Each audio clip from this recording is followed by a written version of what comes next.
வீட்ல இருக்கிற கோதுமை மாவு பாலும் சேர்த்து சிம்பிளா செய்யக்கூடிய வெண்ணிலா ஐஸ்கிரீம் எப்படி பண்ணலான்னு பார்க்கலாம். அதுக்கு ஃபர்ஸ்ட் ஒரு பவுல் எடுத்துக்கோங்க.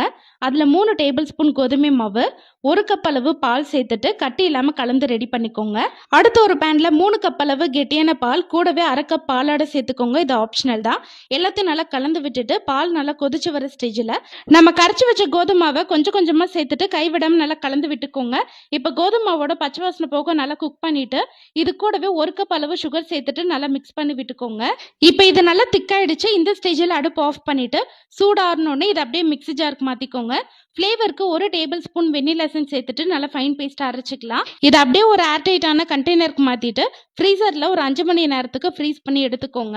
இப்போ ஐஸ்கிரீம் பார்த்தீங்கன்னா ஓரளவுக்கு நல்லா செட் ஆயிடுச்சு. இதை மறுபடியும் மிக்ஸி ஜாருக்கு மாற்றிட்டு நல்லா ஃபைன் பேஸ்ட்டாக அரைச்சிக்கலாம். இந்த மாதிரி அரைக்கும் போது ஐஸ்கிரீம் நல்லா ஸ்மூத்தாக கிடைக்கும். இதை மறுபடியும் ஒரு கிளாஸ் கண்டெய்னருக்கு மாற்றிட்டு ஃப்ரீசரில் ஒரு 8லேருந்து 10 மணி நேரத்துக்கு நல்லா ஃப்ரீஸ் பண்ணிட்டு லாஸ்ட்டாக பொடியாக கட் பண்ண நட்ஸ் சேர்த்துட்டு சர்வ் பண்ணிங்கன்னா டேஸ்டியான வெண்ணிலா ஐஸ்கிரீம் வந்து ரெடி. கண்டிப்பாக ட்ரை பண்ணி பாருங்கள். அடுத்த வீடியோவில் பார்க்கலாம்.